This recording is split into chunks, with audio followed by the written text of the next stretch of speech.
이제 우리 본격적인 이야기를 해야겠죠? 네. 바로 이제 취업 꿀팁. 꿀팁. 인턴 담당자가 알려주는 취업 꿀팁.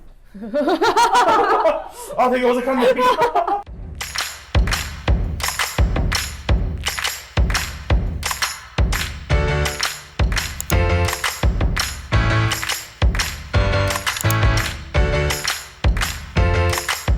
안녕하세요. 안녕하세요. 반갑습니다. 안녕하십니까. 우선 자기소개 먼저 부탁드려도 될까요? 지금 현재는 이제 대기업 D사에서 이제 인사팀에서 근무를 하고 있고, 이제 그 안에서 주로 맡은 업무는 이제 프로젝트 계약직이랑 그다음에 뭐 현장 관리라던가 각종 회계 업무랑 이제 현장 매니지먼트를 좀 담당하고 있습니다. 인턴 담당자가 알려주는 취업 꿀팁. 직무 경험에는 관련 아르바이트나 뭐 인턴 같은 것들이 있잖아요. 네. 근데 이 직무 경험을 어떻게 자소서에 녹여내면 좋을지. 나이스한 케이스는 제가 지원하고자 하는 그 부서에 연관된 아르바이트가 가장 좋아요. 이제 뭐 예를 들면 내가 인사팀에 지원을 하잖아요. 그러면 뭐 가장 먼저 떠오르는 게 채용이잖아요. 그러면 내가 뭐 예를 들어서 아르바이트 매니저로서 이제 밑에 아르바이트생들을 채용을 하거나 아니면 뭐 말 그대로 내가 만약에 카페에서 일을 해요. 근데 내 밑으로 신입사원이 들어왔어. 그럼 이 친구를 뭐 오픈부터 마감까지 뭐 청소하는 거나 아니면 뭐 이제 커피 내리는 거, 커피 뽑는 방법 이런 거 다 교육시키는 것도 인사팀 업무 중에 하나예요. 그렇기 때문에 그런 아르바이트 같은 경우도 자기가 지원하고자 하는 그런 직무나 아니면 그런 직업군이 있는 그런 회사의 특성에 맞춰가지고 좀 잘 녹여내면 그것도 어쨌든 신입사원의 조건에서는 그것도 하나의 경력이거든요. 그렇게 해서 잘 녹여내면 될 것 같아요. 자, 인사팀으로 있으시면서 여러 사람들의 자소서를 읽어보셨을 거라 생각을 해요. 너무 많이 읽었죠? 너무 많이. 소설인 것도 알고 계실 거고. 그럼요. 자, 혹시 그 마음에 드는 소설이 있다 읽어보셨다면은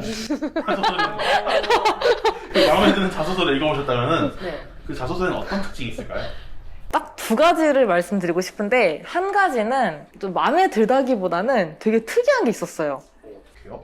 정말 이거는 바로 최근에 제가 봤던 자소서인데 너무 특이한 게 이분이 나이가 좀 있으셨던 분이에요. 40대 초반 분이신데 신입사원으로 입사 지원을 하신 거예요. 근데 저도 처음에 그 나이에? 하고서 봤는데 경력도 없는 편이 아니에요. 근데 자기소개서에 너무 자신이 처한 심정을 절절하게 썼더라고요. 그러니까 이런 이제 성장 배경이라던가 그런 걸 쓰는데 보통 성장 배경 하면 어떤 집안에서 태어나서 어떻게 학교 생활을 했고 약간 이런 거 많이 쓰잖아요. 근데 그분 성장 배경 했는데 집안 얘기를 하긴 했어요. 근데 약간 좀 가슴 아픈 그런 얘기들을 많이 했어요. 뭐 이제 뭐 빚에 독촉이어가지고 뭐 아버지가 어쩌고 하면서 그런 식으로 말씀하시면서 그러면서 약간 그 성격의 장단점 이런 것도 쓰시는데 자기는 뭐 성격이 이래 해가지고 뭐 결혼까지 생각했던 여자랑 이렇게 뭐 헤어졌다 이러면서 그런 것까지. 근데 이거 진짜 싫어요. 이거 저 너무 놀래가지고 이거를 인사팀장님한테 이거 뭐냐고 이거 우리한테 이런 사람이 왔다 이러면서 그러면서 그 이후로 여자를 믿지 못한다 이런 게 저의 뭐 단점이다 이런 식으로 쓰고 경력사항을 쓰시는데 경력사항에서도 자기가 이제 이직을 하게 된 이유라던가 퇴사를 결심하게 된 이유라던가 그런 걸 쓰잖아요. 자기가 잘하는 것 중에 하나가 뭐 이제 고속도로를 주행을 할 때 그 과속 신호 있는 그 시스템이 있잖아요. 그걸 요리조리 피하는 게 자신이 잘하는 거래요. 그러니까 이런 식으로 좀 그게 경력. 그래서 자기는 뭔가 출장 같은 거 갈 때 운전을 딱지를 안 끊기고 요리조리 잘 갈 수가 있다, 빠르게 갈 수 있다 이런 거를 경력으로 써놓은 거예요. 그러니까 그것도 능력이다. 저는 그러니까 이거는 좀 마음에 든 게 아니라 되게 특이한 자소서가 있었다. 약간 이런 게 있었고 굉장히 좀 많은 것들을 많이 봐요. 좀 되게 특이한 사람이 되게 많아요. 의외적으로. 제가 원래 했던 질문의 뜻은 맞아요. 이거를 인사 담당자가 봤을 때 이 친구는 실무진 면접으로 연결시켜주면 좋겠다. 그런 친구들이 있었어요. 그 자소서에 어떤 특징이 있었는지 궁금하고. 일단은 딱 눈에 확 들어와요. 이게 왜 자소서 쓰는 그런 이제 컨설팅 같은 거를 받아보면 항상 그 컨설팅 진행하시는 분들이 하시는 말씀 중에 하나가 첫 문장을 만들어라 라고 그런 게 있어요. 근데 저도 이제 자소서를 쓰는 사람으로서 한 문장을 넣은 것도 있었고 안 넣은 것도 있었어요.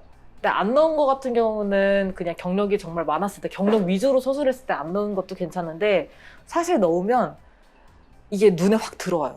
그리고 이 많은 이력서들을, 자소서들을 다 읽지 않거든요. 정말 이건 팩트인데, 딱 보면 정말 첫 줄만 딱 읽고서 넘겨버리는 게 있어요. 그렇기 때문에 이 첫 줄을 좀 중요하게 생각을 하고, 저도 사실 자소서를 이렇게 필터를 거칠 때 첫 줄을 보고 뭔가 호기심을 자극할 만한 그런 게 좀 있어요. 있으면 그걸 보고서 그 밑에 문장을 또 봐요. 첫 줄을 보고 타이틀을 보고 그 밑에 딱 첫 문장을 봐요. 거기서 좀 더 궁금해 라고 그런 자극을 주면 거기서 또 한 줄 읽어요. 그런 식으로 하는 굉장히 되게 프로페셔널한 그런 친구가 한 명 있었어요. 아직까지 기억이 나는데 그 친구는 정말 저의 심정을 들었다 놨다 했어요.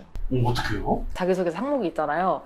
딱 처음에는 보통 그 성장 배경으로 많이 성장 과정, 성장 배경 이걸로 많이 가잖아요. 첫 문장은 그때 성장 배경 같은 경우는 그냥 무난했어요, 사실. 무난해가지고 뭐 다 좋은 환경에서 자랐겠지. 약간 이런 식으로 무난했는데 그 타이틀 그 밑에 첫 문장이 계속 뼈를 때렸던 게 이 친구가 이 회사에 지원하게 된 그 동기를 첫 문장에 딱 쓴 거예요. 정말 근데 그 첫 문장이 제가 말씀드리기는 어려운데 어떤 내용이었냐면 그 친구가 24살이었거든요. 26살이었다. 26살이었는데 자기는 태어날 때부터 26년까지 이 회사만을 바라봤다라는 그런 내용들이 담긴 첫 문장을 딱 쓴 거예요. 그러니까 저는 이 친구는 이 회사를 위해서 태어났구나 이렇게 느끼게 되면서 단을 읽지 않았어요. 그리고 나서 바로 성격의 장단점? 약간 이런 거를 봤는데 이게 딱 타이틀이 있잖아요. 타이틀을 딱 봤을 때 막 되게 가슴이 아파요.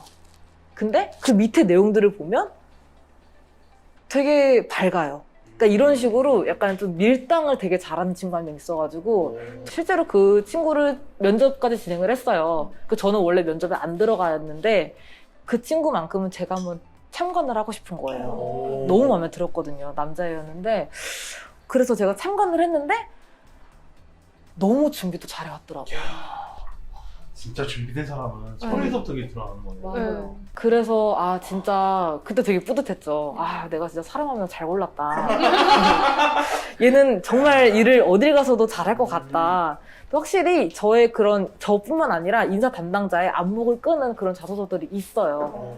그래서 좀 스킬이 많이 필요할 것 같아요. 자소서 쓰는데도. 그럼 반대로 가장 먼저 거르는 자소서의 특징은 어떤 걸까요? 뻔한 거요.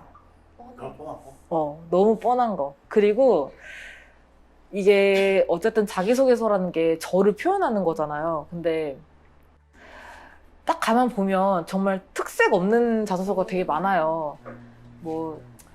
저는 이러이러한 부모님 밑에서 살았고, 이렇게 생활을 했고, 친구들과의 교우 관계가 되게 좋았고, 이런 되게 뻔한 게 있거든요? 근데 사실 교우 관계가 안 좋은 사람이 어딨어요? 왕따가 아닌 이상. 그러니까 저는 약간 뻔한 거나 지루한 거, 누구나 있을 만한 거, 그거는 걸러요. 이거는 메리트가 아니거든요. 예를 들어서 저는 굉장히 꼼꼼한 성격을 가지고 있습니다. 나도 꼼꼼하고 쟤도 꼼꼼하고 다 꼼꼼해요. 안 꼼꼼한 사람이 어딨어. 저는 시간 약속을 잘 지킵니다. 이건 당연한 거예요. 그렇기 때문에 저는 그런 거는 많이 걸러요. 정말 특색 없는 거. 그럼 오히려 취준생들 입장에서는 내가 꼼꼼해. 시간 약속 잘 지켜. 그런 거로 나는 프로야. 이렇게 생각하는데 전혀 아니다. 그쵸. 그런 거는 이것도 좀 제가 심하게 말하는 걸 수도 있는데 인간이 갖춰야 될 덕목 중에 하나예요. 예의와 존중과 약속 잘 지키는 거. 그건 정말 덕목 중에 하나이기 때문에 약속을 잘 지키는 게 내 장점이다? 그건 아닌 것 같아요. 그건 당연한 거니까. 자, 그러면 진짜 꿀팁이겠죠 이게?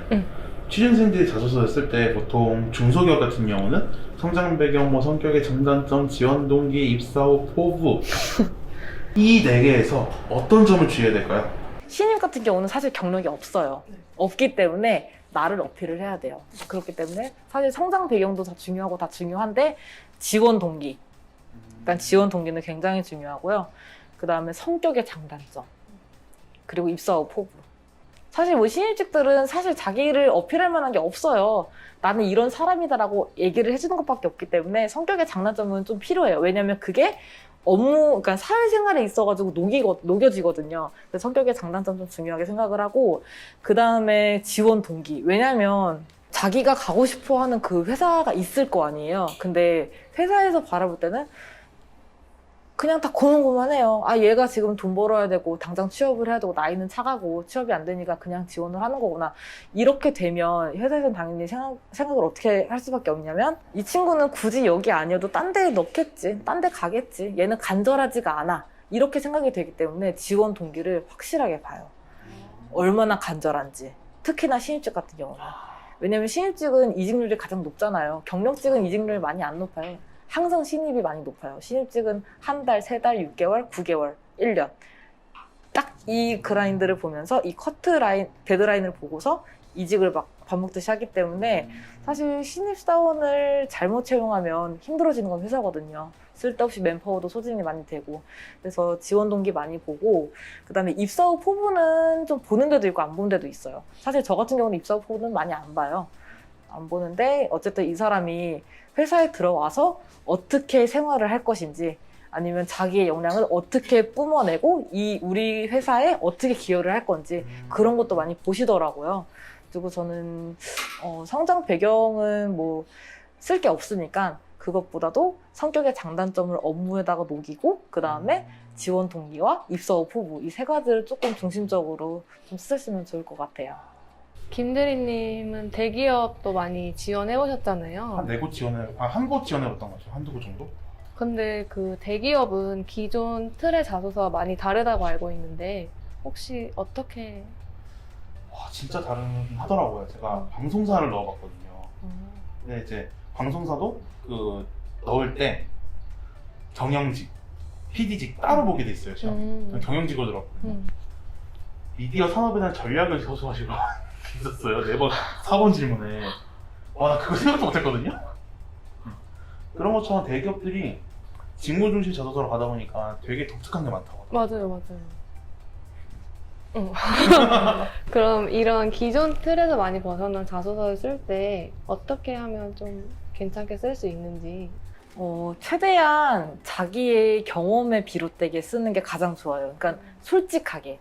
뭐 예를 들어서 제가 받았던 질문 중에 특이한 질문도 있었고 좀 답변을 하기 난해한 질문들도 있었는데, 그 자소서 항목이 뭐가 있었냐면, 이제 뭐 그냥 많이 들어봤을 거예요. 뭐 내가 속한 조직에서 최고의 성과를 거머쥐었을 때가 언제인지, 혹은 그 성과를 거머쥐려고 어떠한 구체적인 노력을 했는지, 이런 걸 쓰는 데가 있었는데, 사실 일개 신입 직원이 어떤 성과를 거머쥐었을까요? 없잖아요. 그래서 그런 거를 어쨌든 최대한 자신의 경험을 비롯돼서 있을 듯하게 그렇게 좀 꾸며내야 되는 것도 약간 하나의 스킬이라고 좀 볼 수도 있고, 그 다음에 이제 안 되는 거를 되게 한 적이 있는지, 이게 있었어요. 근데 저는 그 안 되는 걸 되게 하는 걸 있었는지, 이거를 전 썼어요.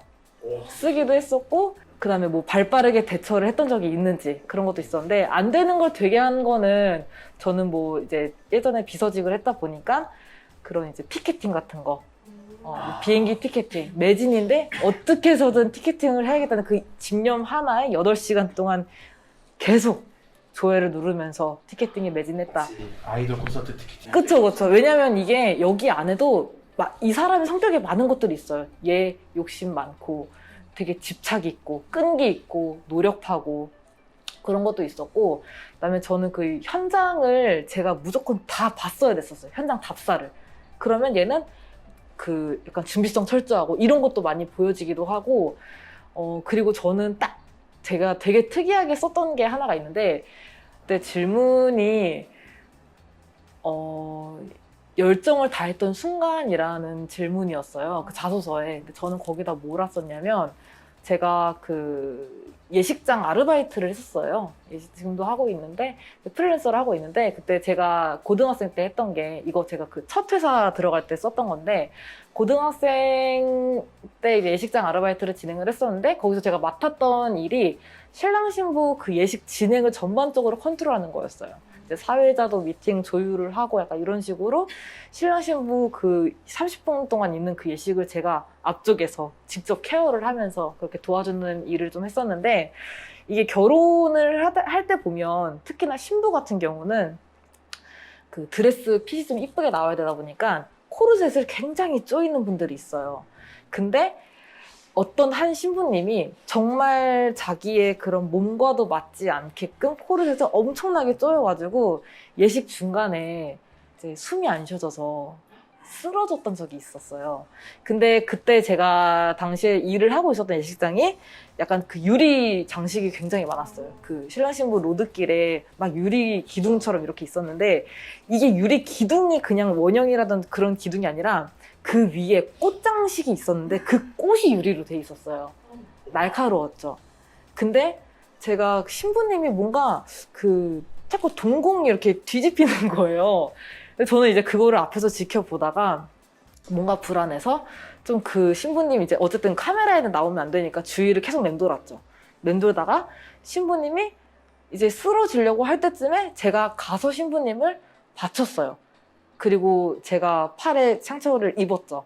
이제 유리 조각에 긁혀가지고 입었는데 그때 제가 굉장히 발빠르게 대처를 했기 때문에 신부님 몸에 상처 하나 없이 신부님을 구할 수가 있었던 경험이 있어서 저는 그거를 자소서에다 녹여가지고 썼어요.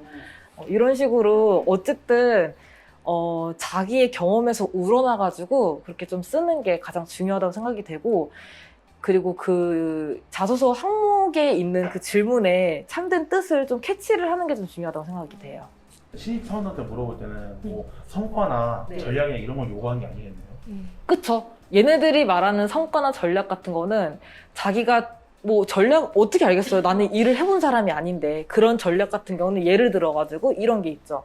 뭐 학교 동아리라던가 학교 그런 조별 활동에서 발표까지의 그런 기획을 어떻게 할 건지 이런 것도 할 수가 있고 뭐 다른 조원들과 특화된 나만의 조에 대한 그런 이제 특화된 전략 같은 거 그런 걸 말을 할 수도 있는 거고 그런 식으로 좀 자기의 경험에 녹여가지고 쓰는 게 굉장히 중요하다고 생각이 됩니다.